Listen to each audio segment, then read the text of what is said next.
Hello, everybody. Welcome back to Nintendo Pow Block, episode 272. I am your substitute host, Corey Dirrig, and alongside me, as always, is the gallivanting Galutrad himself, Jacob Taylor. Hey, what's going on, Corey? Those flowing locks, Jacob. Dude, I know. You are a beautiful man. A little long. Thank you. I don't care what anybody says. You are a beautiful man. Yeah, thank you. And I wish I had the ability to have hair like that. This is why this hat is glued to my head. Well, if I ever cut it, you'd be like 13th in line of people who have asked me to donate it to them. So that would be amazing. You know what? Yeah. I'll take 13th place. 13 times from now. It's coming. Also, joining us is the Shin Megami Tensei sufferer, a.k.a. the indie insider himself, Dan Murphy.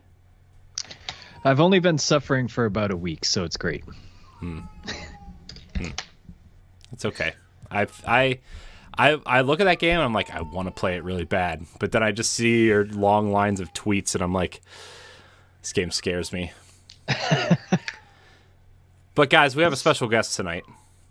All the way from the Gossip Stones podcast, which, Dan, I think you were a guest on yesterday? I was very recent, yep. Yeah.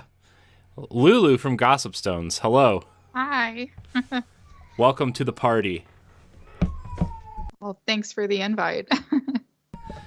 Why don't you tell us a little bit about Gossip Stones and what you guys talk about? Because it's a very fun show. Okay. So my co-host Judy and I, we talk basically about all sorts of games. We joined together just from a random post. I was like, I want to make a podcast, and she was like, do it. And so we joined together, and we just did our 8th episode, which is actually our first season finale. But we just we talk a lot about Zelda. We're both in Zelda Dungeon. That's how we met. And so we just talk about Zelda and Animal Crossing and all the games that we like. So it's a lot of fun. Oh, good. You'll fit in real well here. Zelda and Animal Crossing. I feel like that happens a lot around here too. So, well, we're happy to have you on. This is exciting.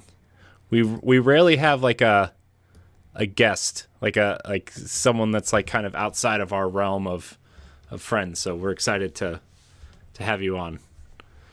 Yeah, it's exciting. Yeah.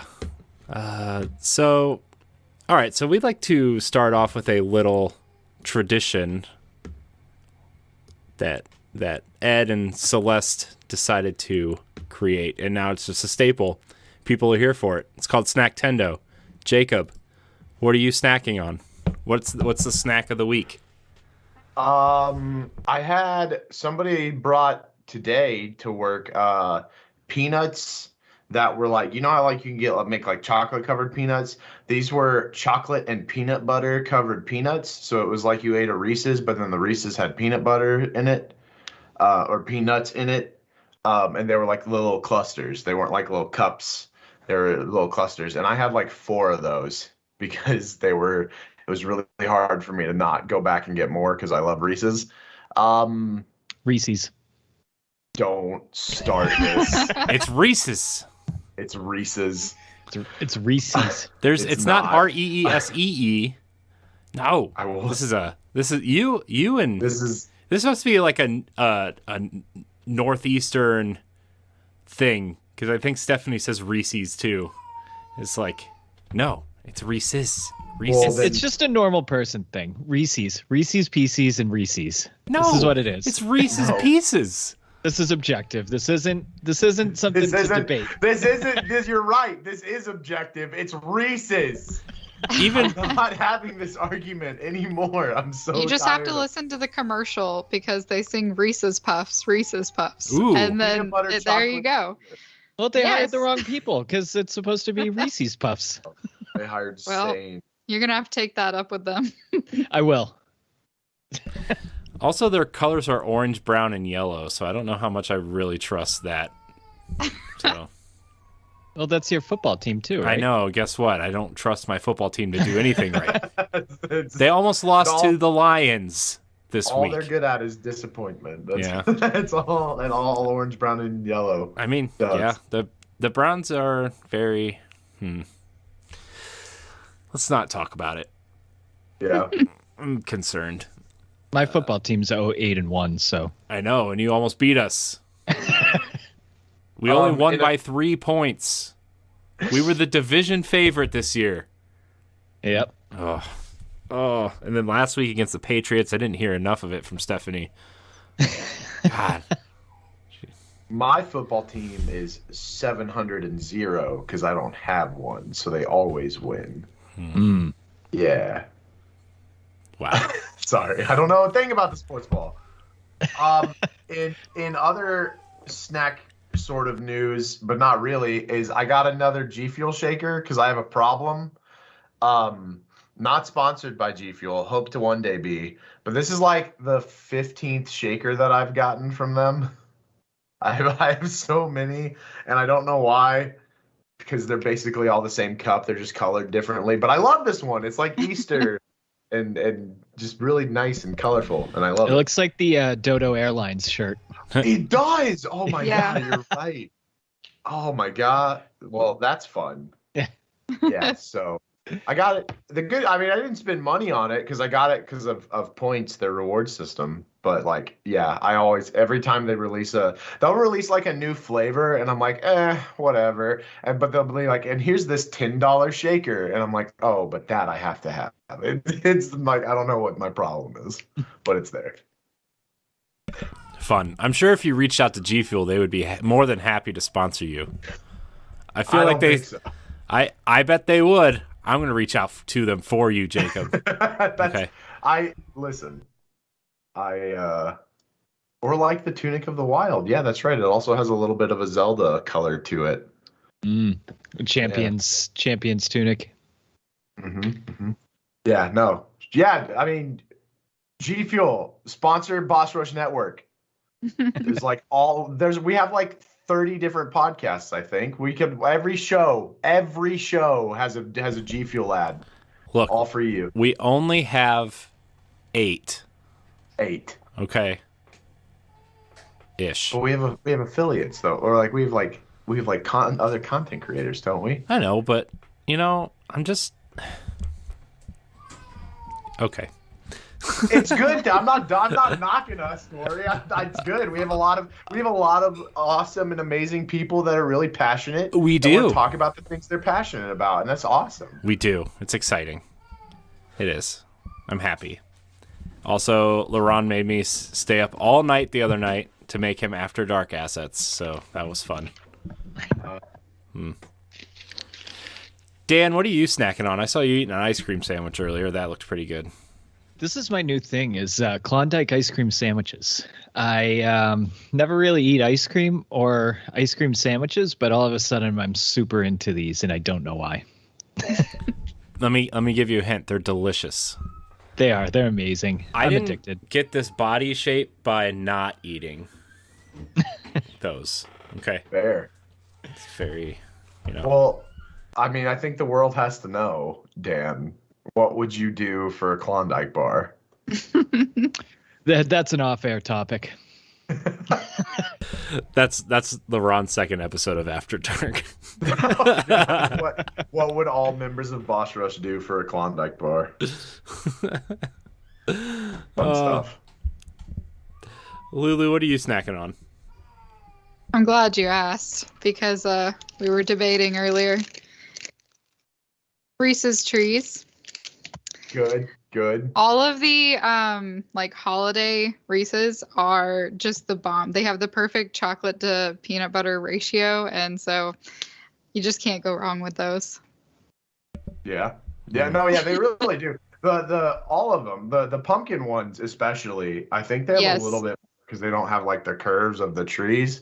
Mm-hmm. But like something's different about them for sure. Something is different about the holiday Reese's versus the regular Reese's. I don't know if maybe it's just because they're like a little bit softer. The chocolate's a little bit easier to chew. But they are wonderful. It could also be the molding, like the molds that they use to make them, because they're not just they're not the cups that like the weird shapes get to like they just hold more like of the chocolate and it just mixes it up better, right? Because like the cups. Granted, I'm not a peanut butter guy, but like the cups, like it's just this shape and it's like a little cupcake kind of paper fold. And then you get chocolate and peanut butter nastiness swirled up in there. But then when you get the nice holiday molds, they just hold more. And then when you bite down, you get more. And then it just fills your mouth with more deliciousness. That's all. It's the mold. Also, Aaron in the chat said there should be turkey-shaped Reese's, and there's not, and there should be. He's absolutely right. You know what they should do? They should do like the tail in like Reese's Pieces. Don't. I said it like that just to make him upset. You had me. That is like, I've never thought that I had a pet peeve before, but that is absolutely my pet peeve. Now, is it a pet peeve because it's a pet peeve, or is it a pet peeve because it's just like this joke now? So Rebellity said it in the chat. Like, I got legitimately upset with her because she said Reese's Pieces. I did not. I mean, I jokingly threatened to dump her. I would not have dumped her over it. But it really bothers me. It'd be one thing. Like, I think there's that whole thing with Fruit Loops where like people have attempted to sue them because there's no actual fruit in Fruit Loops, but they get away with it because it's spelled F-R-O-O-T. But Pieces is a word. It's not. They didn't make it up. It's not. It's a name. It's a Reese's Pieces. They like the rhyming. Oh. Looks like it's not a piece of a Reese. It's a piece of a Reese. Looks like we know what the title of the episode is called. Reese's Pieces. It won't even make sense because it reads as pieces. People will just be like, why are they talking about candy? I'm gonna spell it wrong. It'll be all right. That, or I think this is like the fourth show that we've had this conversation. So that, or people will be like, oh, this again. Oh man. So, man, since I've been on last, since I was on last, I started a new job, and I love the job. It's great. But one of the best things and the worst things about this job is that on like every other table in the office, there is a bowl of candy, just all kinds of candy, like Starburst and Tootsie Rolls and Suckers and Jolly Ranchers. And then you go in the break room and there's just chips and Funyuns and Pringles and popcorn. And it's like, what are you doing to me? I'm already large. I'm going to gain weight. And guess what? Guess who's gained weight? This guy. You know why? Because every time I walk by one of them darn bowls, family show, I pick up a Starburst or a Tootsie Roll or a Jolly Rancher every time. I can't help myself. I feel you, man. It's so easy, and like you grab it, and you, as a fellow large person, you grab it, and you're like, I'll just put this on my desk. I'll save it for later, but like inevitably, it's gone before you even get back to you. Or what you do is you say, I'll grab one, and then you go back. You go out of your way to go back to the bowl and say, Starburst, is there a pink one? Is there a red one in there? And you shuffle through all the yellow ones because nobody wants the yellow ones. And you're like, at least I found orange. So fun fact, I'm actually not able to eat pink Starbursts. So if you ever want pink Starbursts, hit me up in those little mini packets. Because I'm really allergic to strawberry to the point where like even artificial strawberry flavors really mess with me up a lot. What? Yeah. That's not fun. That's not a fun fact. naturally, when I open up Starbursts, I inevitably get at least one pink in the little like dual packs. So I always have to give them away. I'm so That's sorry. sad. The pink is the best one. I think yellow is. Pink and red. Pink and red. Thank you, Dan. I'll agree with you on one half of the words you said tonight. Oh, man. So, but yeah, man, there's just snacks everywhere at my new job, and I love it and hate it at the same time. So, all right, it is time for the fun Game Fact Advance. Jacob, what is tonight's Game Fact Advance? Yeah, so with Pokemon Brilliant Diamond and Shining Pearl coming out, I thought it'd be fun to get a Pokemon-based Game Fact Advance. Everybody knows about most of the legendaries, if not all of them. A couple of them, the obvious ones, fan favorites, Mewtwo. Don't forget Articuno. Entei, Articuno, Zapdos. A lot of the earlier ones for sure, big fan favorites. One of them, however, wasn't even originally designed for the Pokemon games. Lugia, a big fan favorite. Lugia was actually the central character made for the Pokemon film, Pokemon the Movie 2000. It was created by Takeshi Shudo and drawn by Ken Sugimori. Takeshi Shudo, I believe, the director of Pokemon the Movie, on a lot of the Pokemon movie animations. And it was never intended to be it was like just for the movie. Like that was the way he kind of designed it. It was like, this is my Pokemon, it's fine. And then like inevitably everyone really liked Lugia, and so they kind of took it and made it became a version mascot for Pokemon Silver and its remake Pokemon Soul Silver, and one of the most loved legendary Pokemons of all times. Another fun fact about Lugia is that interestingly, there's been two versions of Lugia. There's that one, which is the main one. And then there's like a dark Lugia that was made for the Pokemon Coliseum games. It was created by the artist who was the lead artist on Pokemon Sword and Shield. And like Nintendo and Pokemon Company refuse to acknowledge that Pokemon Coliseum exists. But like they have the guy who created Dark Lugia on I'm sorry, I think it was Pokemon XD Gale of Darkness. But they have like the guy who made that Pokemon that's like the head artist for the Pokemon now, and he like constantly talks about on Twitter about like, hey, I made this thing, don't forget about it, it's here. And it's kind of funny and kind of sad because his work isn't being recognized, even though it's awesome. So yeah, fun little Pokemon fact for you there. Nice. Even though nobody else on this panel cares about Pokemon. I didn't say I didn't care about Pokemon. I said I'm not currently playing Pokemon. Yeah. I'm waiting for Pokemon Legends Arceus to play Pokemon. Yeah. Or a real Red and Blue remake. Look at you, Let's Go, Pikachu. I didn't like Let's Go. I didn't either, but I also still own it because I think it's a game my daughter will be into someday. So it's still around, unfortunately. So, all right. Well, that was a great Game Fact Advance. So, hold on. Before we get into family news, that wasn't the one that was in the anime, like the original opening to the anime, was it? Because one of the Pokemon that wasn't in Red or Blue was in the opening of the anime.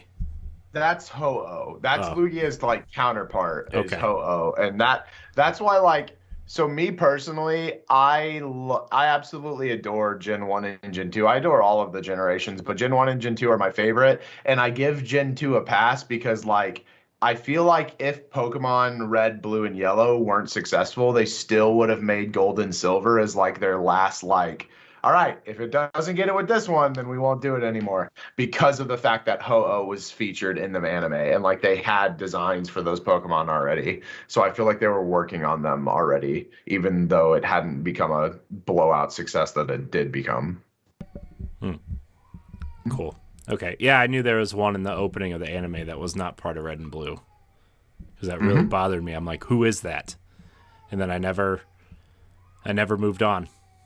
So. You want to know what's really annoying? Sorry to keep bringing up Pokemon stuff, but I'm pretty sure in the anime, they like in the second episode, they like try to hide the fact that it's Ho-Oh by being like, Ash talks to Professor Oak and he's like, I'm pretty sure the Pokemon you saw was Zapdos or something, like one of the legendary birds that are actually in Red, Blue, and Yellow.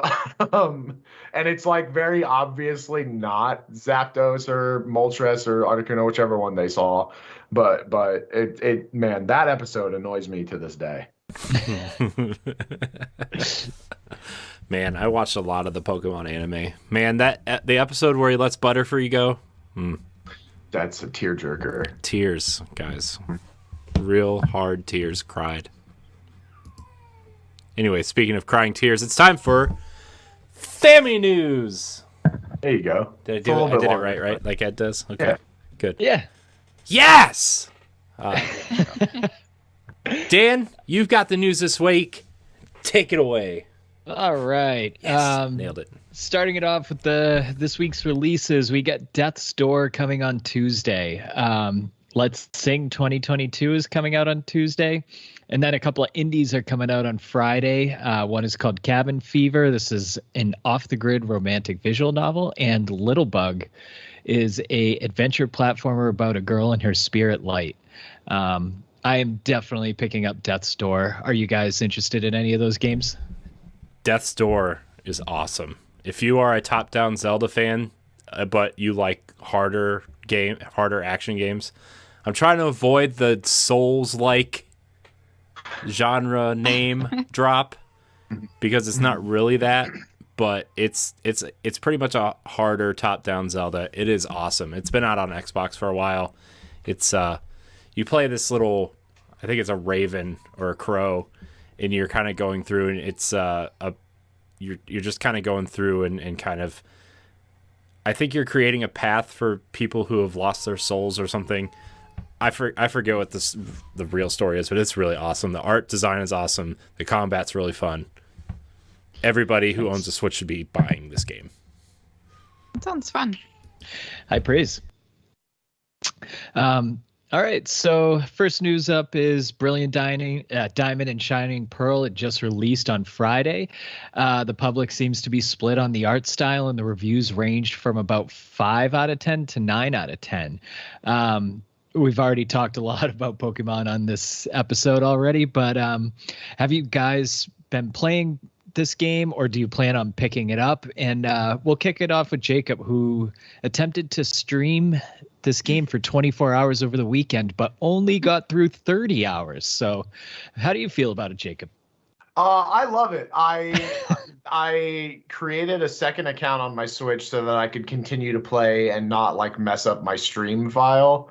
Yeah, no, I absolutely adore it. I love the chibi art style. Let's go Pikachu and let's go Eevee. I love that art style. That's like peak Pokemon art style for me. Yeah, no, it's wonderful. It's very glitchy apparently. Like there's apparently already been a glitch found that lets you just like skip half the game and get to the end. Yeah, which is very reminiscent of older Pokemon games, Game Boy and Game Boy Advance Pokemon games. But no, it's great. The music, all of the music is an absolute bop. And it was a lot of fun. It was a lot of fun attempting to beat the game all in one go under like extra difficulty settings. But I ended up just getting too tired after almost 30 hours. Understandable. Lulu, are you in a Pokemon series, or do you plan on playing this one? I have played Emerald before, and I watched early Pokemon days, like the show, but I am not a huge Pokemon fan, and I hope nobody at ZD is listening because they're all like Pokemon fans there. I can feel David shaking his fist at the screen or his phone wherever he's listening to this right now. Sorry, David. Failed you. Corey, how about you? So I'm not like the biggest Pokemon fan. the thing is, it's not that I don't like the idea of Pokemon. I actually love the idea of Pokemon, but there's just so many now, right? And that's why I was kind of excited when Let's Go came out, and it was just the original 151, and you just kind of roamed around to catch them, and it was kind of like a nice trip down memory lane, although I wanted a little bit more action in it, right? But these games are like, I'm glad the remakes are being made, especially for generations that, you know, you can't really find them or play them a lot easy anymore. The thing is I'm ready for the Breath of the Wild style Pokemon game where you're kind of just going out and exploring. And I know Pokemon Legends Arceus isn't really that, but it looks close enough to that to where, like, that's where I think I want to jump back into Pokemon. But I don't know, somewhere after Gold and Silver, I kind of got tired of this formula of Pokemon where you're just kind of going from city to city, fighting the gyms and stuff.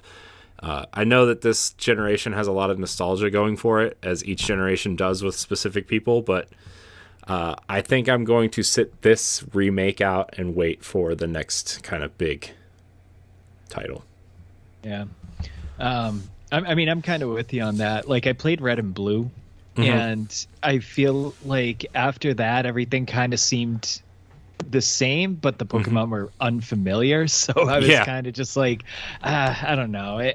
I'm not going to be into this. Yeah, I think that's where I was at, where, like, I played so much of Red and Blue. Like, I played Red and Blue all the way through, catching all 150 Pokemon, trading with friends and stuff. I played so much Red and Blue that by the time Gold and Silver came out, like you said, it just felt like more of the same with unfamiliar monsters that I was not attached to at all.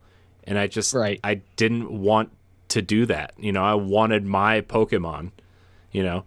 And you could trade yours from the old games and stuff, whatever. But it's just like, I wanted my Charizard. I wanted my Pikachu. I wanted my Scyther. You know what I mean? Like, I wanted my Pokemon, and these were not it.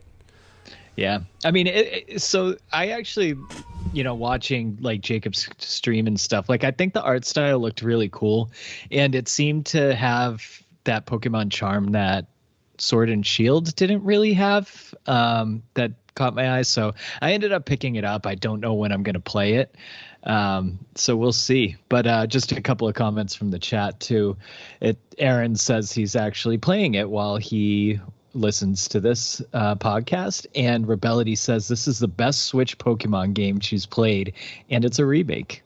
So lots of mixed Pokemon feelings here. What other games are on Switch right now? It's Sword and Shield was the other big one, right? Yeah, Sword and Shield, Let's Go, and Pokemon Snap, if you count that as like an actual Pokemon game. Yeah, and Mystery Dungeon too. Oh yeah, there's so much Pokemon already. I forgot Mystery Dungeon came out because it came out like 2 months after Sword and Shield, I think. Yeah, I think I remember it coming out. Or was it right after Let's Go? No, did it come out this year? I don't know. I don't remember. I don't even play it. Who knows? Who's to say? Anyway, next up, we got earlier in this week, Nintendo's former VP of Marketing, Perrin Kaplan, did an interview with VGC, and they spoke about the GameCube and its launch 20 years ago. Kaplan had mentioned that Nintendo America was nervous about GameCube being the color purple and that they had suggested a black or silver version. At the time, Hiroshi Yamauchi was president, and he shot the black and silver version down. So how do you feel about the GameCube and its purple color? And do you think if Iwata was the president, he would have taken the suggestion in a different way? Corey, start it off. I love the purple GameCube. It is iconic.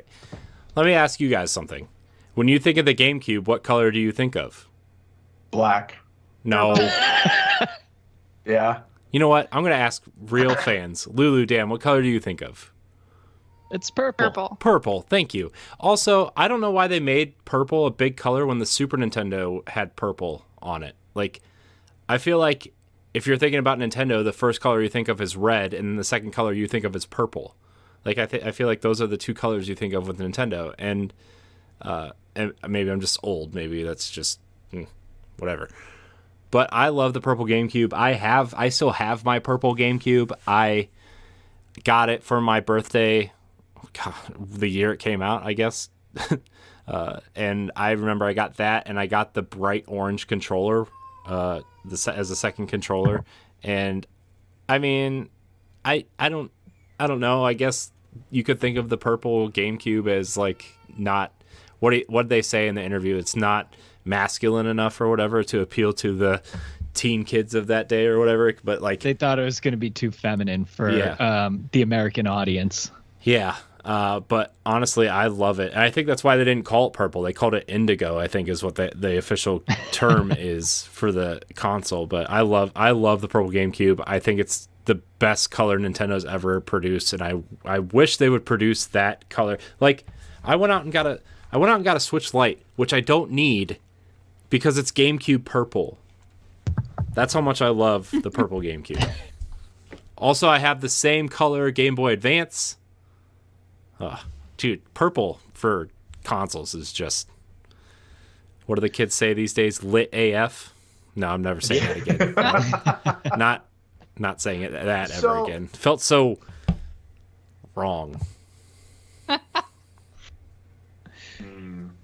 Yeah. So, go ahead, Dan. Oh, I was just gonna say, I think it's like pretty iconic. But like at the time, I hated it. I was like 15 years old, a high school kid, and I was like, I don't want this like purple looking lunchbox thing hanging out by my TV. So I don't know. I love it now, but back then I was like, yeah. I mean, I think that's the thing too, though. You grow to love these things. Like, I mean, remember Wind Waker? Nobody liked Wind Waker at the time, right? And now everybody loves Wind Waker. So. But what's interesting though is that it did launch with black. Like there were two, so it's kind of weird that like to me it's interesting that this Nintendo exec would even like talk about this type of thing as if it were something that never actually happened.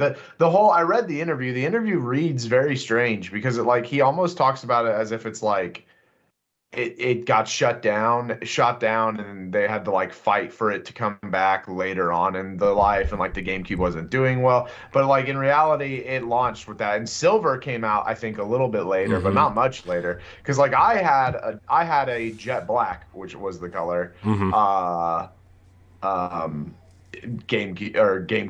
and I don't even know because I was a kid. I don't know if I got Jet Black because my parents thought that I would like that more, or if that was what was available. I don't know, but like I didn't actually even realize that it was available in purple for a long time. Yeah, I think the silver one was the one that came out with Metroid Prime, because I remember Metroid Prime was packed in with it, which was cool. Nice. It's funny that you say that, because I didn't know that there were other colors for a really long time, like because I had a purple one and the purple controller and everything, and my grandpa was the one that bought it, so I didn't like go into the game stores or whatever and see all the different whatever they had.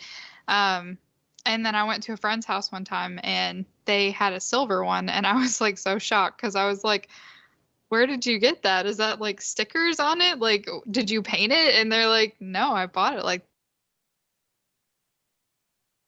yeah, it's pretty iconic, and I still can't imagine it any other color.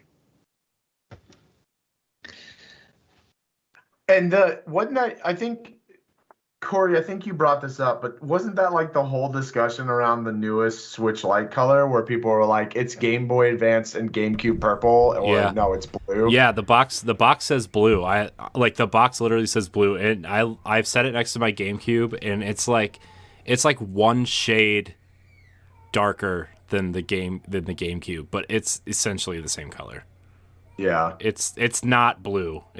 Look, my Xbox controller is sitting right here. That's blue. Okay. That's blue. This is blue. You want to tell me that this guy right here is blue? It is definitely a different shade. It looks a lot darker. It looks a lot more purple hued. Yeah. And I also think it's interesting that it was such a fight, like you had mentioned earlier as well, because like the SNES had purple on it, and that was only in America. all the other places got the cooler looking console.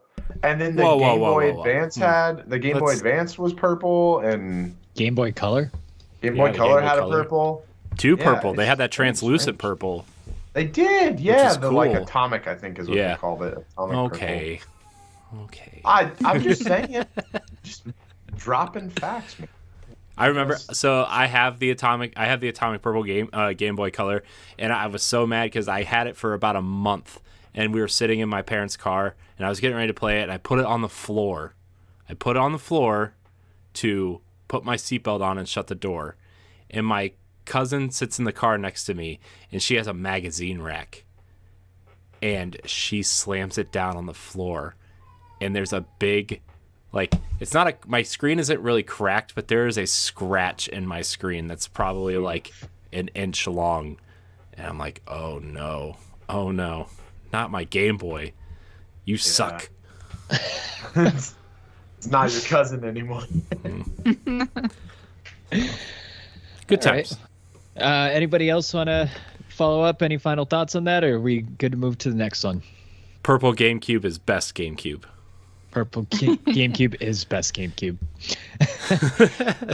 And kind of speaking of GameCube, in a shocking tweet earlier this week, Nintendo and Panda Global Partners announced that they're partnering up for the official Super Smash Bros. Championship circuit in 2022. Even more shocking about this is that they acknowledged Super Smash Bros. Melee, and it's actually going to be part of this tournament alongside Smash Bros. Ultimate. Aside from this announcement, we don't know much info yet. How do you guys feel about this, and would it be something you'd consider trying? This really just kind of feels like something that happened in the wake of Sony buying Evo. But, you know, the fact that they acknowledged Melee in this is kind of just mind-blowing to me. What do you guys think about this? I think that the Panda Global Partners, like when I saw the story, like I think they announced their partnership with them over the summer, but there wasn't any other details, and we just kind of assumed that Smash and Splatoon would be involved because they're like a quote unquote family friendly tournament runner type business. That's what they do. That's one part of one leg of their business, and so it makes sense for Nintendo to partner with someone like this. You know, I think Splatoon 3 will probably be the next kind of bigger game that flows into this, I guess, but the fact that they're acknowledging Melee is huge because remember they were so adamant for so long when Smash Brothers was part of Evo. They were like, Melee is a side thing. If you want to do your own Melee tournament, go ahead, but we're not going to be a part of it. We're not going to acknowledge that you guys are running it. Like, we're focused on Smash Ultimate, or we're focused on Smash 4 when the Wii U was kind of the console. I was going to say the big thing, but we all know how it was not. And look, I love my Wii U. I think it's Nintendo's best console in terms of library, but we have to face the facts here. It was not. It was not. Anyways, the fact that they're acknowledging Melee and really putting an effort behind that community now is I think it's a big step for Nintendo as a company, you know, kind of acknowledging that this was the thing that kind of kicked off this. I think Melee is definitely the game that made Smash Brothers popular and made Ultimate possible, and that's why they're acknowledging it. Nice. How about you, Jacob? I think it's really cool. I feel like the main reason is because at the time they were just focused on marketing their newer products, and I think because Smash Ultimate is done at this point, and they're like, obviously they're still going to be pushing for sales, but there's not like really any big marketing push to get behind anymore other than just like, hey, buy this game. I think that brings them into a realm of being able to say, yeah, you can play the older games as well.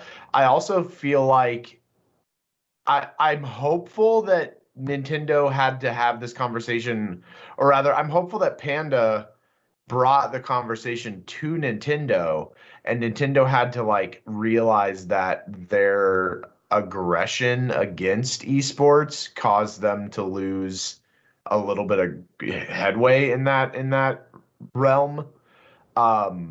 because they are very, very like anti esport. Even their most competitive games, like I think Splatoon, I think the only thing that was really doing Splatoon tournaments was Nintendo, and so they really need to like have other people push that beyond what just Nintendo is capable of promoting.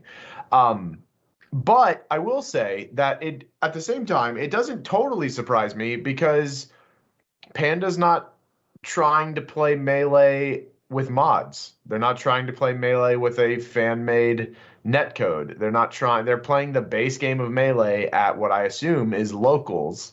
So people have to show up with their not with their GameCube, but with their GameCube controller, all that jazz, and they're going to run Melee as Melee was intended. And I wouldn't be totally surprised if we saw like two versions of the tournament where there's like how Nintendo calls it, for fun and for glory, where there's a tournament with items on and all the craziness, and then there's a tournament with just like tryhards.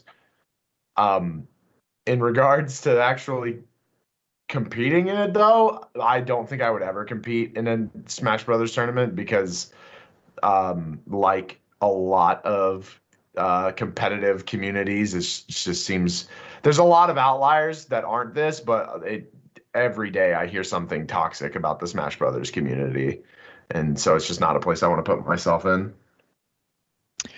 I'd want to try playing in one time. I know I would get absolutely destroyed, but I think it would be fun trying to play in a tournament. Lulu, you got anything on this one? Nothing can really be said by me that hasn't already been said. I think that it's cool. In regards to actually going and participating, I don't think that I would, because I do not do well with Smash. So yeah, I'll pass on that. All right. All right, let's move on to the next one. Kirby and the Forgotten Land has been rated for the Nintendo Switch. We've now seen the rating, the box art, and some gameplay of the pink puffball and his new adventure. How close do you guys think we are to a release date, and are you looking forward to this game? Kick it off, Lulu.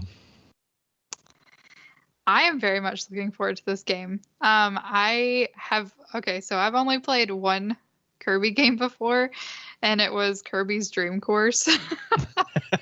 Nice. But I've seen the other ones played quite a bit, and it looks really fun. And just, this being like the first like 3D Kirby game, it looks so pretty and it looks so cute. And I'm so excited to play it. I'm definitely getting it. As far as how long it's going to take for the release, I don't know. I'm hoping sometime in spring maybe, but I'm not sure. I don't know how to gauge that. I think we're sooner than we think with that one. What do you think, Corey? I think it might be coming in January. Like, I think we're going to get a release date at the Game Awards. Like, just like a small thing. I think Nintendo's going to show big at the Game Awards. You think they'd stack Kirby and Pokemon in the same month? Yep. I mean, I think... that's a good point. Now I don't know. Okay, I'm gonna switch gears here. Okay, so Kirby and Yoshi's Crafted World kind of came out in that end of March area. I think that's where we're gonna see it. It's gonna be their March game. Yeah. Yeah. Their first quarter sales. Yeah, first spring. Yeah. Nice. It'll be their last big game before their fiscal year ends. Kirby sells gangbusters, even though we kind of make fun of it sometimes because he's Kirby, right? He still sells a bajillion copies. Next to Mario and, the Smash and Mario Kart, I think Kirby is like their second or third biggest selling character because of how kid-friendly he is. So... Yeah, and it seems like a good direction change for the game, too, doing it in like that 3D style. Yeah, and I think that's going to do wonders for people like us who like, oh, well, the side-scrolling Kirbys are like, they're really easy, right? The last interesting one for me, I think, was on the Wii U, was Rainbow Curse, where you had to draw the path on the tablet and kind of move Kirby through the world that way. But moving him into 3D, kind of in a Mario-esque platformer and giving Kirby all kinds of abilities by swallowing the enemies, obviously, and doing cool things is like that entices me to be like, okay, this looks like a cool platformer. It might be easier than Mario, but like I'm fine with that. It's something my kid could probably watch me play sometimes, you know. That's exciting. Yeah. What about you, Jacob? Are you looking forward to this? Oh, absolutely. I adore Kirby with all part of my being.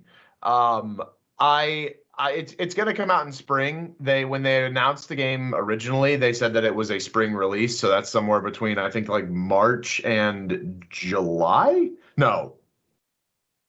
Yeah, somewhere between March and July, like July 1st, is when it's going to be coming out.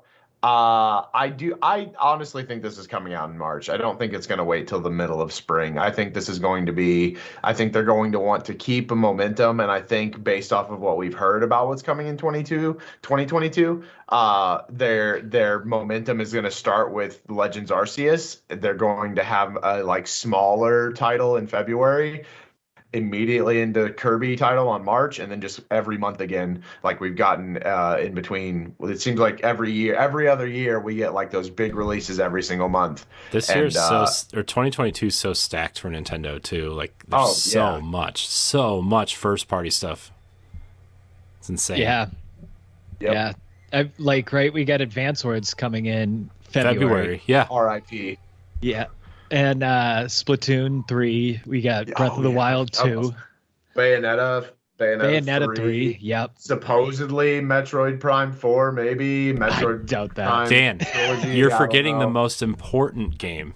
Mario plus Rabbids 2. Oh my god. Yes, yeah, I did forget about that. Oh, I can't wait for that game.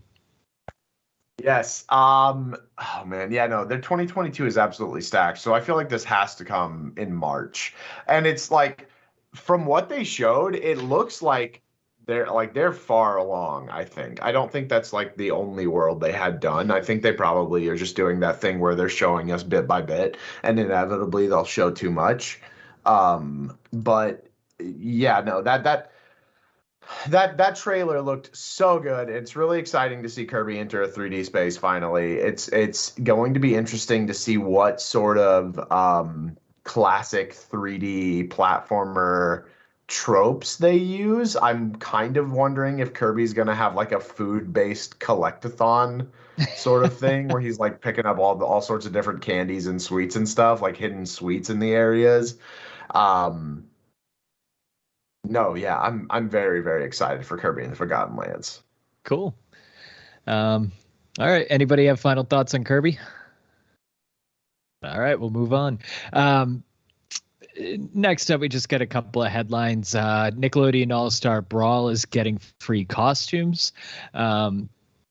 They kind of just showed SpongeBob with like a beer helmet on or something, and a couple of other characters. I was looking forward to this game. I never played it.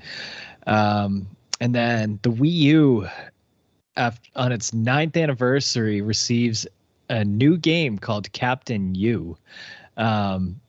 This is an indie game that's coming out for about $4.99. This will probably be the last Wii U game.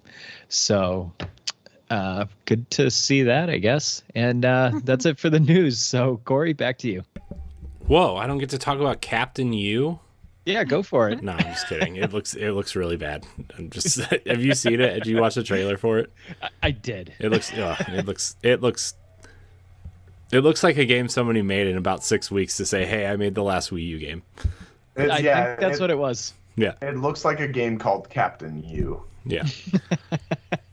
Oh man. All right. Well, thank you, Dan, for delivering the news. We're gonna get into our main topic of the week in docked mode.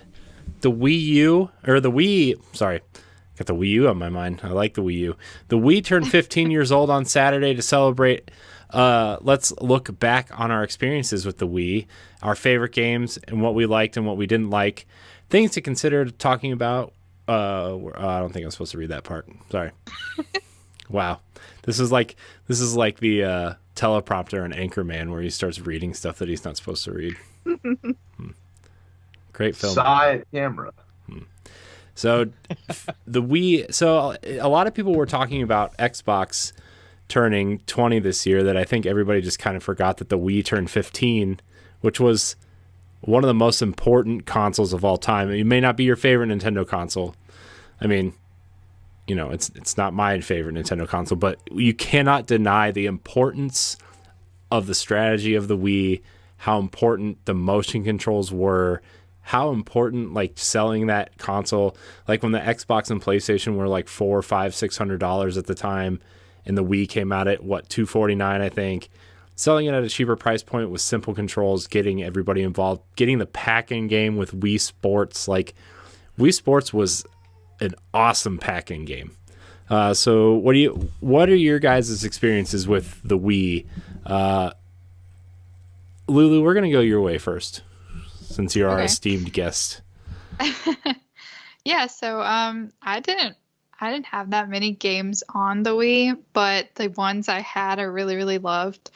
Honestly, I really, really liked the like Wii Sports. I loved bowling on it. It was so fun. Twilight Princess, I'm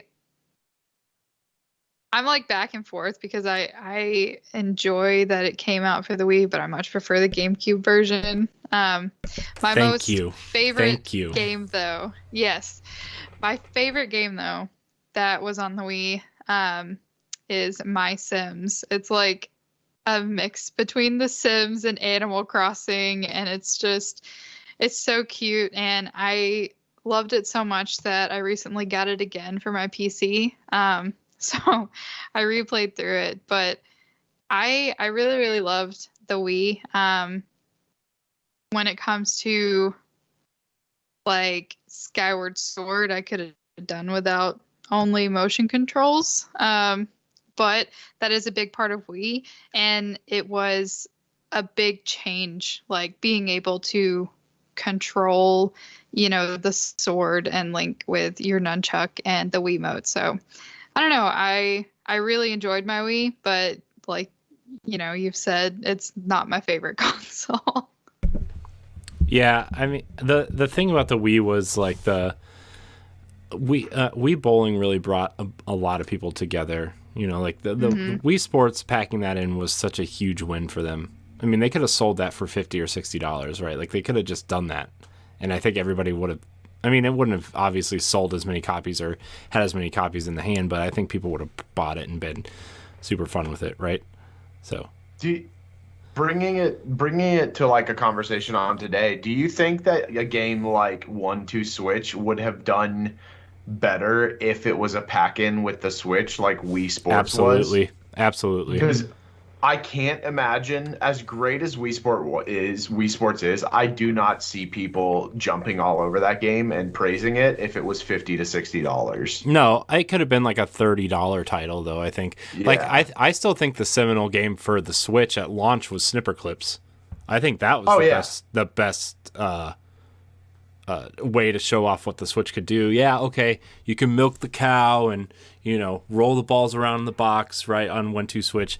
By the way, my nephews love 1-2 Switch, and I'm really happy that they love 1-2 Switch, but $50 for that just not. My nephews love the sword catching game, though. They think it's hilarious, and every time they hit each other but don't hit each other, they think it's hilarious. They think it's the best game. Granted, my nephew's only 8, but he said that 1-2 Switch is his favorite Switch game. That's awesome. And he owns Mario Kart. I want to put that out there. That's hilarious. Yeah. But no, I don't think Wii Sports would have been talked about. I think it would have been like, if you're talking about the demonstrating what the Wii could have done, I think Wii Sports still would have been in the conversation, but I don't think it would have been as beloved or praised as it is now. I'm still waiting on them to port Wii Sports Club to the Switch, because they ported it to the Wii U, and it has that really cool gamepad thing where, like, if you're golfing, the ball shows up on the screen if you put it on the floor, and like it does a couple extra things, but yeah, I think Wii Sports is just phenomenal. I gotta disagree with you guys. I think it absolutely would have been the same thing. Like, it was Wii Sports was a game that brought the casual gamers to buy a Wii, because Wii bowling, you saw it everywhere. Like, I mean, I was in college when it came out, so like everybody literally bought a Wii just to play Wii bowling. And it was one of those things that just like it had those legs and it had what brought the people in. Mm-hmm. Wii bowling replaced Halo 2 for us. Like in our common room, like I was talking about this on Arsenal X the other day, where my original Xbox never turned off because so many people were playing Halo 2 at any given moment. Like we had to put a towel down on the table because my Xbox was getting so hot that it was like melting the finish on the wooden table, that we had to put a towel down because it was getting so hot. That's how much it was on. And the day I got my Wii and brought it back to the dorm rooms for college, like people were lining up in our dorm rooms to play Wii. We're lining up to play Wii bowling. It was crazy. Yeah, like Wii bowling was just this because motion controls were never a thing before, right? And this is what kind of like just made motion controls work. There was so many Wii games out there that really shoved the motion controls just down your throat the whole game. It felt so forced. Skyward Sword is a perfect example. Like where it just really felt forced throughout the whole game, or it just flat out didn't work. But the one game that like really, really it hit hard was Wii Sports. And I guarantee you everybody still would have bought that if it was $40-$50 outside of it. I mean, like, it's fine. We agree to disagree, but I really do disagree. I don't think the casual consumer would have bought a Wii and then been like, I'm going to pay an extra $50, $60, 50, 45, whatever for Wii Sports. I think the reason Wii Sports did so well is because it was the pack-in, because you could buy just a Wii, take it home, and you'd have fun. Like, you'd have game to play. But what would the casual gamer buy over Wii Sports? I'm saying that, like, I don't think the Wii would have been as successful without Wii Sports. That initial launch, yeah, I agree with you, Jacob. Yeah, like I don't think the Wii, if and they talk about this a lot of people talk about this, that the Wii, that what's so intuitive about the Wii is the motion controls, and like, gimmick or not, it worked well, because you could go to your grandparents' house at Christmas and say, hey, check out this cool game, it's tennis, and they go, well, how do I play? And you play tennis, you swing a tennis racket. Grandma, it's bowling, you bowl a ball. Like, it works, and it makes sense, and it's easy to understand. And the Wiimote is genius because it's a remote. It's the same thing that all these casual people that sit on their couch all day flicking through channels, they know what a remote is. They know how this works. Like, very, very genius design. Do you remember what a pain in the ass it was to like hook up your Wiimote to a new Switch? It was so annoying. I mean, to a Wii. Yeah. Okay, I was like, wait, is that possible? Whoa! Real Skyward Sword. Wait till that, though, they bring back the Wii remote for Wii Virtual Console or Switch Online, and you have to buy new Wii remotes because your old ones won't work. But they'll only sell you one for $50, and the nunchuck is separate.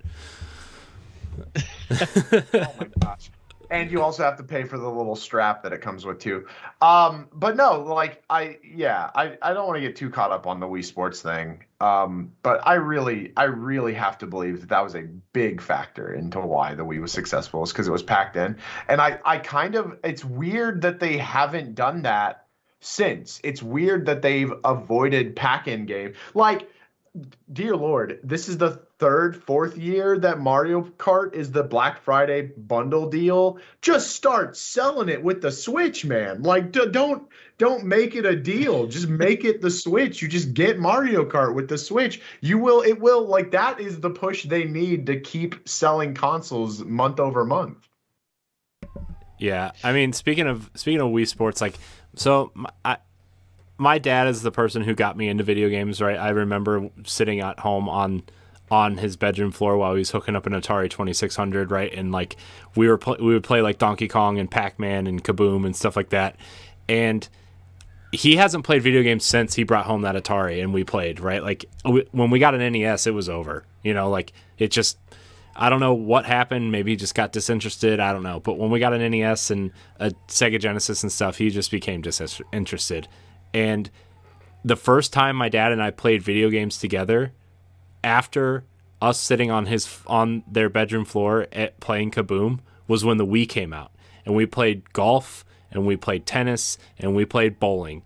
And that was the first time, and I will always remember that moment because my dad kicked my butt in golf. Because my dad is like a really great golfer, you know, especially when he was younger.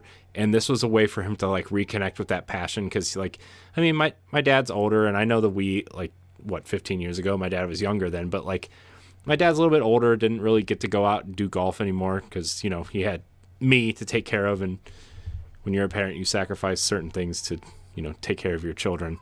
Supposedly, I don't know. I buy way too much crap that my kids can break, but they tell me that people sacrifice things to take care of their kids. But that was the first time like my dad and I like really connected through something that he loved mixed with something that I loved. And it was just like that moment is really going to stick with me forever, especially the fact that he beat me at golf by, you know, a lot. But so the Wii was really special in that way too for me. Yeah, it was special in a sense for me too, where I bought it with my girlfriend at the time, and then we broke up and I got to keep it. So it was like, you know, I got to keep my Wii, and I got to leave her behind. It was great. The Wii is also the only console, like the only Nintendo console since the Nintendo 64 that I've gotten at launch that I had to replace.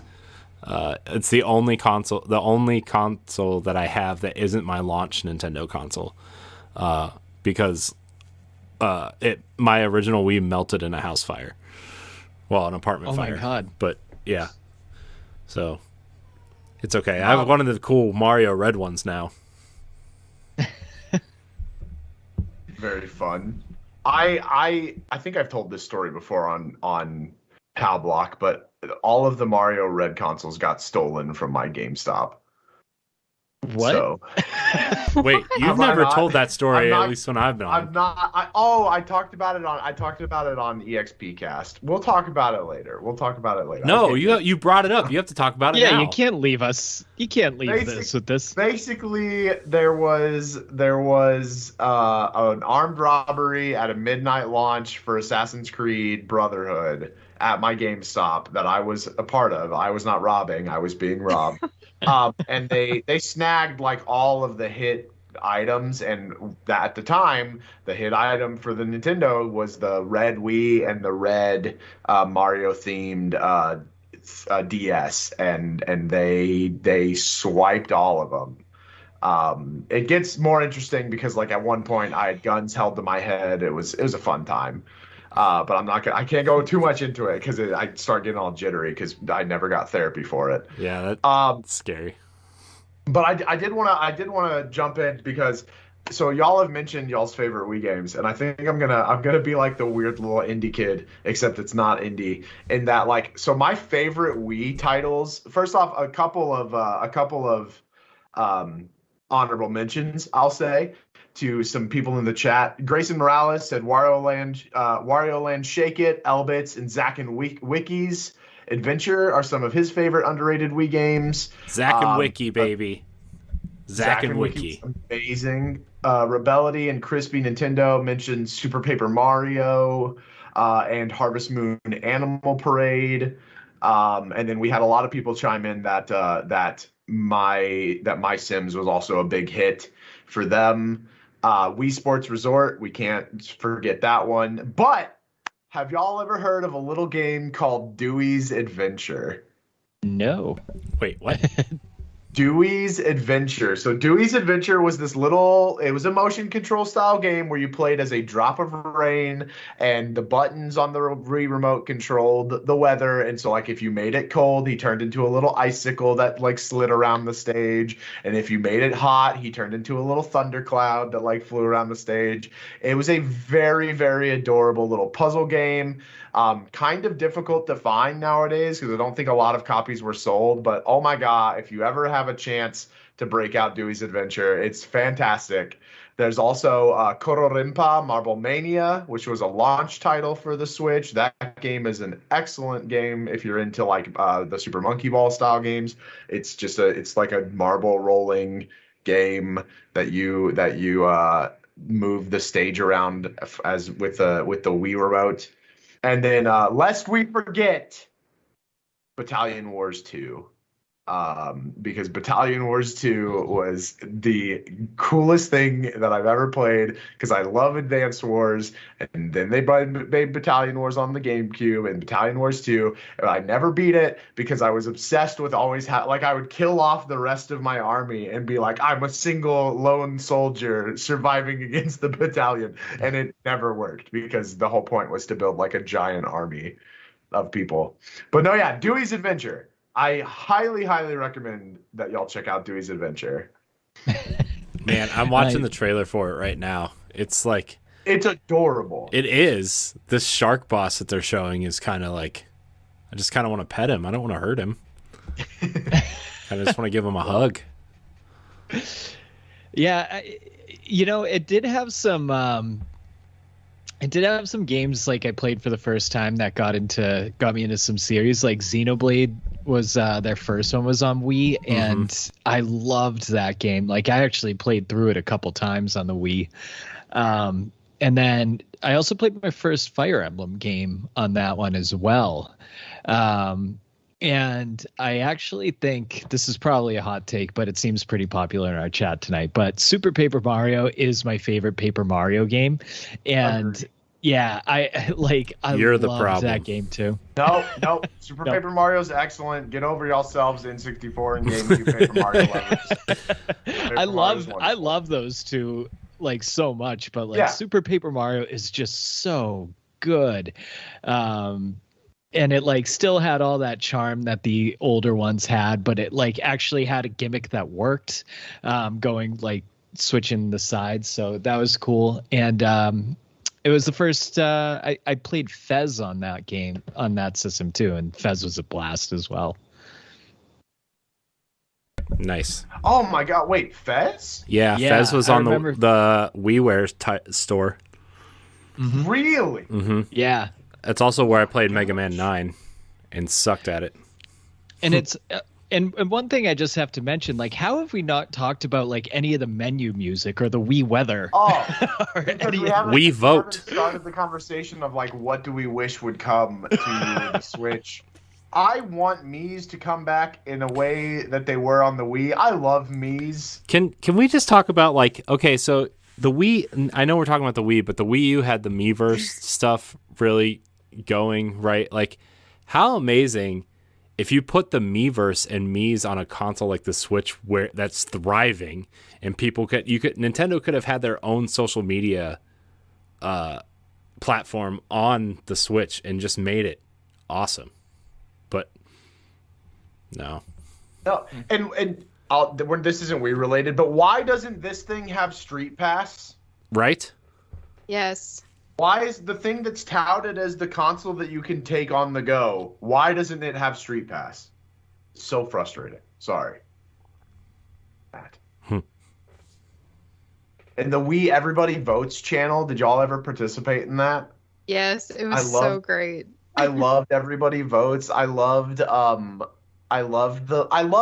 Super Mario Galaxy. Like, that was the first game that I ever had where they like mailed you a little thing, and that little like, oh my God, the Wii did so much right. The Wii had really creative library, had an excellent way of playing games, brought in the casual and the hardcore gamers. Like, it's such a good system, and I think it does. I think it's like weirdly dropped lower than it should be on like the totem pole of classic Nintendo systems.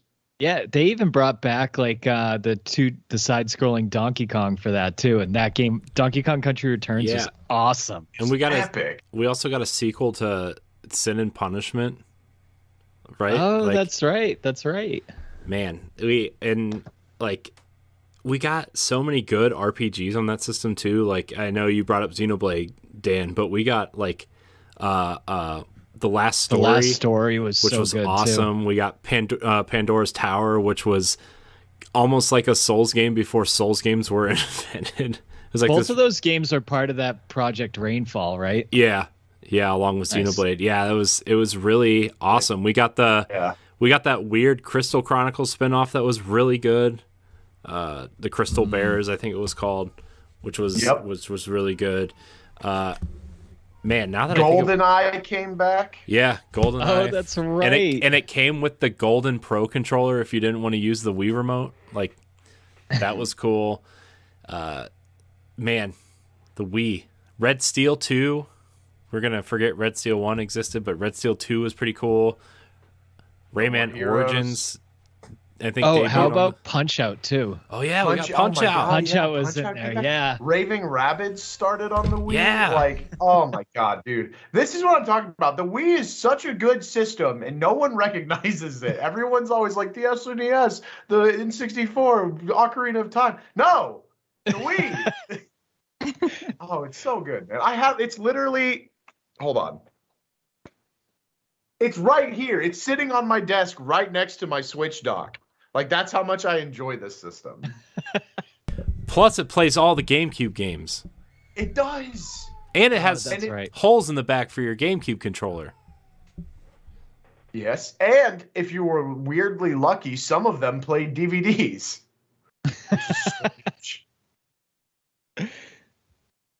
Oh my god, the Wii was so good. Oh, man. Yeah, Metroid I'm Prime 3. Starting to realize how stacked it was now. I'm like, wow. I mean, yeah, but I mean, you could say that about every console too, right? I mean, like, you look at the Wii U and like you're like, oh man, the Wii U sucks.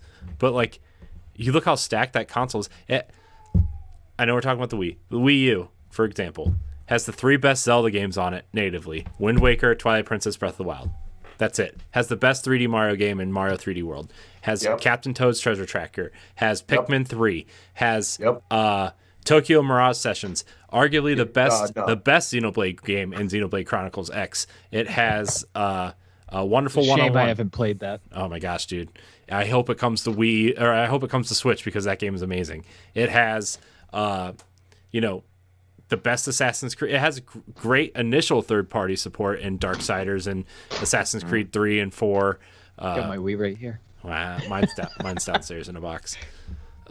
So I just want to give a shout out to the Wii U while we're shouting out underrated Nintendo consoles. Okay, shout out. Wii is also good. Twilight Princess. Shout out to the Virtual Boy. No, I'm kidding. Yeah. Wario World for Virtual. It also introduced the Virtual Console to us, so we have the Wii to thank for that too. I was very happy to play Final Fantasy 3 or Final Fantasy 6 on my Wii. Yeah, I have so many Virtual Console games. Demands started on the Wii. Isn't that funny? Everyone's like, just give me back the ability to buy individual games. That started on the Wii. You could buy individual games for a very weird price point that like ended up making you spend more money overall. So like that's kind of gross, but whatever.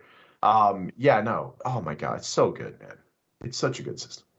Mm-hmm. And they're bringing it back with the OLED because they're bringing back the white. I know, the white is so. It looks it's like a matte white too. It makes it look even better. Oh, don't get me wrong. The glossy white of the Wii was cool, but the matte white is where it's at. So, anybody else have any love they want to usher in towards the Wii before we move on to playing with Power? I just want to say, I love that Link's crossbow training came out for the Wii. It's great. There's a very cool story behind that Link's crossbow training, where it was actually supposed to be like the sequel to Twilight Princess that like never happened. Yeah. Wait, what? Isn't that what inspired the like multiplayer Zelda game in the Wii U's Nintendo World thing? Battle Quest, like on Nintendo Land. Yeah. I'm not sure about that. I don't know, but Battle Quest is a great game. Wait, there was supposed to be a sequel to Twilight Princess? Yeah. It was like, so they had the idea of making a sequel to Twilight Princess. They pitched it to the higher ups in Nintendo, and I think it was Miyamoto that like actually wanted to make it strictly for the gun, and it ended up turning into this just like side quest thing, and he kind of shot down like all these ideas and concepts and didn't want to put all of his stock back into a new game. Oh man, there's more to it, but I'm not remembering it fully, but that was the gist of it. Oh man, Twilight Princess, that's a special game. I know a lot of people don't care for it, but it's my favorite. It's also my favorite. It's top three. My top three juggle all the time. Asked me 2 months ago, I would have said Twilight Princess. Right now, it's Link's Awakening. Should always be Link's Awakening. Link's Awakening is always 1 or 2. The remake of Link's Awakening, by the way, on the OLED screen. Great. So good. I'm even playing it on the Game & Watch. I will give this, and shout outs to Aaron in the chat.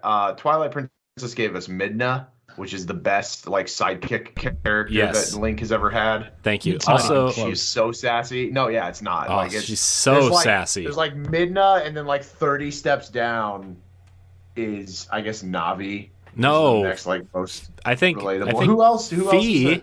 Oh, King of the Red Lions. No, Fee's below. Fee's below. King of the Red Lions is 2. Fee is last, or Fi. Yeah. Foe or Fum. I need to finish Skyward Sword. I need to do that. You do. Yeah, you do. My wife. Not my favorite Zelda game, but you have to see the ending. My wife appeared and then she disappeared. She did, yeah. Just like, oh, you talking about Midna? Oh. She doesn't know who Midna is. She barely knows who Zelda is. Zelda's the blonde-haired dude that you play as. Yeah, I mean, probably. No, I mean, yeah. All right, we're going to get into playing with power. Playing with power! Woo! I got to do the Ed punch. That kind of like, man, playing sports and tearing the shoulder when you punch. Oh, yeah. No. Anyways, this is where we talk about what we've been playing. By the way, if you are new here, hi, welcome. Follow us, subscribe. Yeah, like, subscribe, share, rate, and review wherever you listen to podcasts. Lulu, we're going to start with you. What are you playing? Happy Home Paradise, the Animal Crossing DLC. Oh, and I just got Metroid Dread, so I've been playing that too. It's been great. Ooh. Metroid Dread. Man, we had a discussion about that on the Boss Rush podcast a couple weeks ago because Metroid makes me feel dumb. And that's I can't say anything else. It just makes me feel dumb. Mm-hmm. I love the idea of Metroidvania games, but when I go to play them and I get so lost because I just look at the map, I just stare at the map and I'm like, where am I going? What am I doing? Yeah, just wander aimlessly. Yeah. So, is that it? Yeah, that's all I've been playing. How far have you gotten in Metroid Dread? I actually just bought it like 2 or 3 days ago.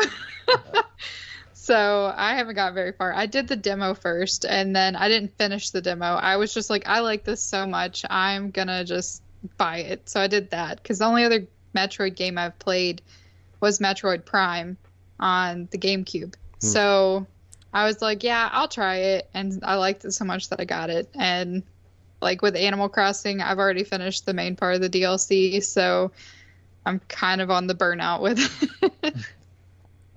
It's fair. Nice. Fair enough. Fair. Dan, what are you playing? Shin Megami Tensei still? Just kidding. Yeah. So yeah, I've been playing Shin Megami Tensei a lot. The game is just like incredible. I love the atmosphere of it, the music, the art style. The battles are really, really tough. It's just kind of, it feels good to be challenged a little bit. Like I haven't really played a JRPG that's been like this challenging in a long time.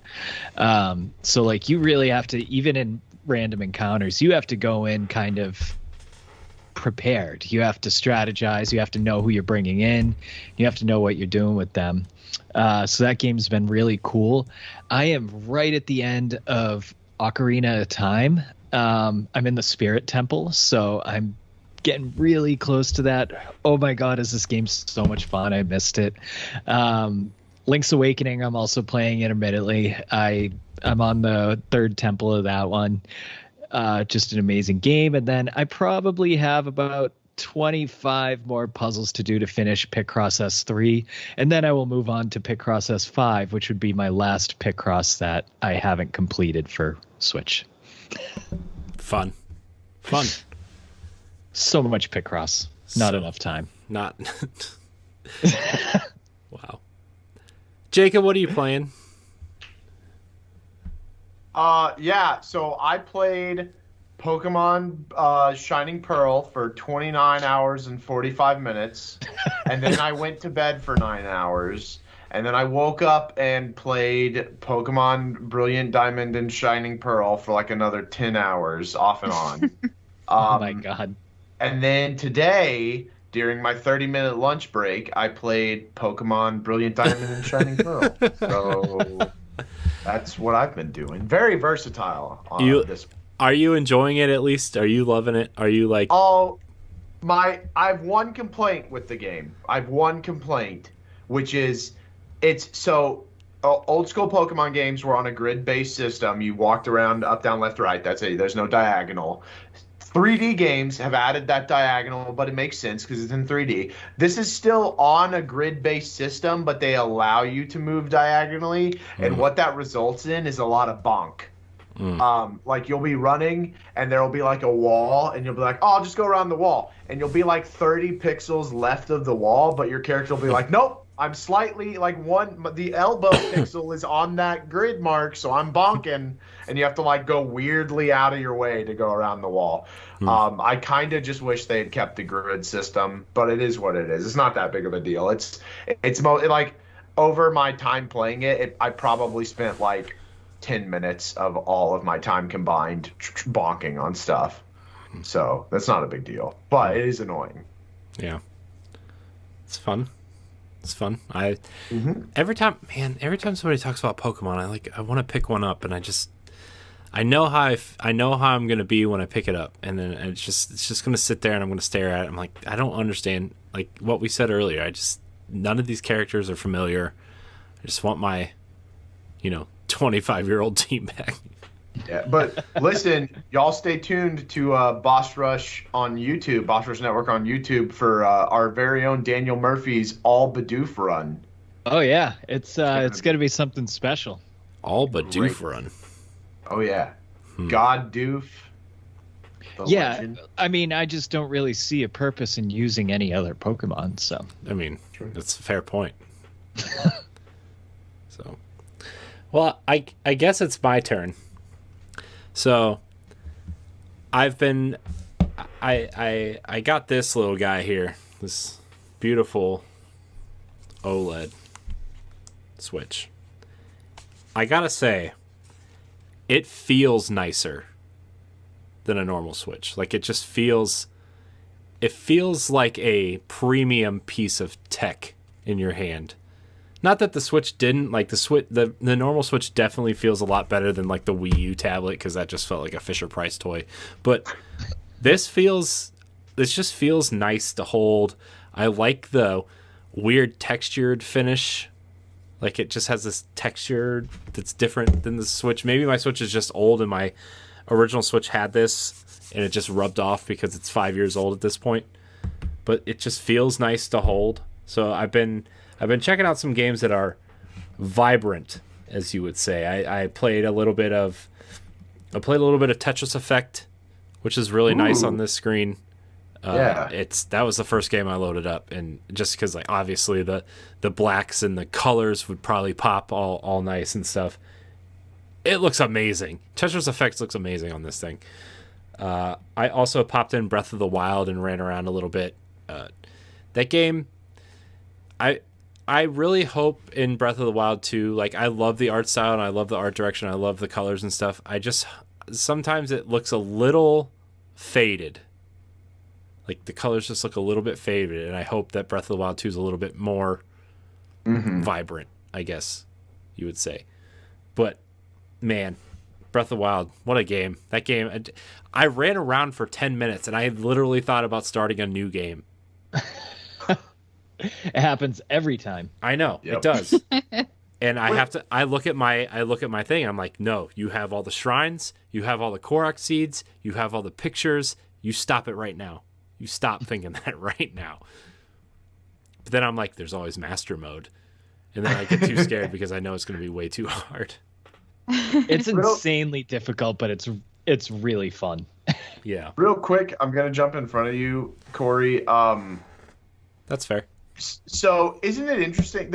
I was thinking about this when Lulu was talking about Metroid Dread. There's a lot of games on the Switch that are just fun to be in. Mm-hmm. Like they're just fun to run around in. Mario Odyssey, Breath of the Wild, Metroid Dread. It's just fun to run around as Samus or Link or Mario. Mm-hmm. Xenoblade 2. Xenoblade, yeah, Xenoblade. For what little I've played of it, it's cool playing as Rex. Like it's weird. They've designed such amazing worlds. And like the gameplay is so crisp on them that it just feels good, and I'm here for it. I mean, in terms of Xenoblade and Breath of the Wild, you have to give credit to Monolith Soft. Yeah, and obviously Xenoblade Definitive Edition as well. Like, man. By the way, are we going to see their new game at Game Awards? No. Ooh, I hope so. I'm saying no because I don't know. I mean, you shut your mouth. They've been pretty transparent about like working on a new game. Like they're not hiding it. I know. So it's got to come at some point. But I feel like Nintendo would hold that for their own announcement. Yeah, you're probably right. You know what I'm honestly hoping for from Game Awards? I hope that they announce that Waluigi is coming to Smash. I hope that they like character. Yeah, as like a hey, we're like actually done with it now. here's thank you for supporting it. You know, you get it for free if you bought the 2 packs. Otherwise, you're gonna have to pay for them. I am so happy Sora was the last character. Like, yeah, even though I'm not as big of a Kingdom Hearts fan as I was, when 2 came out, I am so happy that Sora was the last character. The strings they must have had to pull to get him. Oh, so happy. Sorry about that. What else have you been playing? No, you're cool. You're good. You're good. Interrupt me anytime you want, Jacob. That's a rule. Always. I have plenty to say all the time. None of it matters. I was trying to pick out the most colorful games. Mario Odyssey was also one. That game still looks incredible. I always forget, like, because you play Mario Kart and then you jump into maybe like Mario Party or something, or some of these Mario Golf where like the characters aren't as detailed and you just kind of like forget. But then you jump into Mario Odyssey and like his hair is wispy, his mustache has little imperfections, like you could see the denim on his on his overalls and his shirt, like you can see the texture on his shirt. Like the work they put into just designing Mario himself in that game is like incredibly detailed, and you can definitely tell the A-team Nintendo versus like, I don't want to say like B teams, but like lesser teams, right? Or like outside help who don't know how to optimize their games for the systems, right? Like it's just A-team Nintendo is top tier gaming at its finest. And even though I'm not a big 3D Mario fan, even running around as Mario in that world was like, man, I kind of want to play Mario Odyssey again. Even though I'm like, I should probably finish 3D World first because that game is the superior game in my opinion. But man, all these top tier Nintendo games, man. So one game to check out. I know you've played the demo of it. Try Monster Hunter Stories 2 on the OLED. It looks so good. Oh, I know. I feel like that game was made for the OLED. It's downloading right now. Like so like it was weird when I tried to transfer my information over from one Switch to the other, but I didn't have a memory card to do it. So I'm having to re-download everything onto the OLED, and it's just like, gosh, this is taking forever. But Monster Hunter Stories is on the list.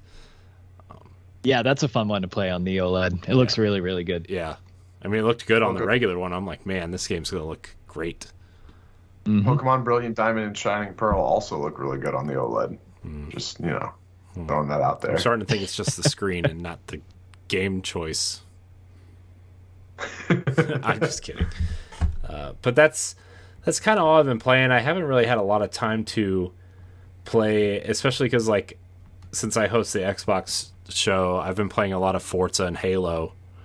And Halo Infinite is incredible to play. It just feels like the natural evolution of what Halo should have been when 343 took over. And it feels good. The weapons feel good. Map design feels great. It feels like Halo, and that makes me really happy. So I don't need to say, I've been playing a lot of that in Guardians of the Galaxy as well, which is also very fun. That game is great, and I feel really bad for people who bought it on Switch because that version, at least when I played it, was not great.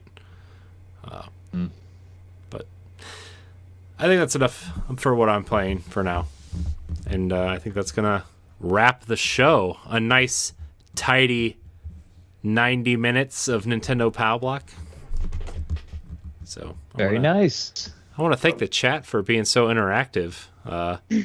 Remember, anybody in the chat, you can join us on Wednesday nights for Boss Rush Podcast or Arsenal X. Those chats are pretty quiet. I see the Nintendo Pow Block chat popping all the time, and I'm like, got other shows. Come join us. Follow Boss Rush Network on Twitch and Twitter. It's free to follow. Do it, you silly people. You can tell the live streamer of this group. No, I want to thank everybody for watching and or listening. If you want to listen to us live, you can check out Nintendo Pow Block every Monday night around 8:30 or 9 o'clock, depending on who the guests are and who the panel is. Lulu, thank you for joining us tonight. I really appreciate your time. You want to remind everybody where they can find you and where they can find your podcast? Yeah, so first off, thanks for having me. You can find updates about my podcast on Twitter at The Gossip Stones, and you can also follow me at Lulu Sugaboo. And we put our podcast on Spreaker, so we just finished our season 1 finale, and you can catch up. Awesome. I like your show a lot. I think it's great. I think everybody should go listen to it right after this. Since, if you didn't know about it, now you do. So now you should go listen to it. It's a pretty short episode, but Dan's there, so. Yeah. If you didn't get enough of me on Pow Block. Yeah. Nobody can ever get enough of Dan. Dan, if they can't get enough of you, where can they find you? You can find me on Twitter at DCDM99, or you can find all of our articles on bossrush.net. Nice. Jacob? You can find me everywhere on the internet at Galutrad. That's Galutrad. And you know what? If you're on Twitter, at G Fuel Energy, I think is their at G Fuel. You search for them, you'll find them, and let them know that Galutrad needs his own affiliate code or something. Hit him up. His own flavor. Blow him up. Screw the affiliate code. He needs a Galutrad flavor. Make it strawberry because he's allergic. That would be awful. I can't even have my own flavor. It's whenever I get that because that's gonna happen. Whenever it happens, I already know what I'm calling it. It's gonna be called Otter Water. That's awesome. That's amazing. Is it gonna be great? Is it gonna be blue? It's gonna be like. I hope water? so. Yeah, I hope so. I hope we can get it to be. That blue. is an amazing title. It just flows off the tongue, man. It's great. Maybe you shouldn't even give that to G Fuel. You should just develop your own energy drink and call it Otter Water. Oh my god! Absolutely. Yes, and send DCD all of the Bidoof pictures that you ever could have ever. Yes. Yeah, please do. I haven't seen enough. Please do. Some people ask for dogs pics, animal pics. Dan asks for Bidoof. Yes. Sure do. He wants to see your Bidoof. You can follow me at I am Corey HD on Twitter and Instagram. You can find me hosting Arsenal X, the Xbox podcast, which you can find live every Sunday night or on your podcast service every Tuesday morning. You can find me hosting the Boss Rush podcast every Wednesday night right here on twitch.tv/Boss Rush Network. Remember, you can like, subscribe, share, rate, and review wherever you listen to our podcasts. You can find all of our content on bossrush.net. Go there, follow, get the emails that tell you that when new articles go up. I'm very excited for the work that Dan and David have been doing with the website. Jacob, I know you've been helping with like the email stuff and some of the other stuff with them. I appreciate very little. I don't know why you keep me around. I don't do a whole lot, but I appreciate it. I appreciate everyone that is doing stuff here. Anyways, thank you guys so much for watching. Until next time, we love you. Goodbye. Goodbye. Oh, and the Gossip Stones is also on Spotify and most major podcast sites. Check out the Gossip Stones. Yeah, there'll be links in the description of the show. Check. Out there. Oh my God, YouTube throwback. Check the thing in the doodly doo. There you go. Wow.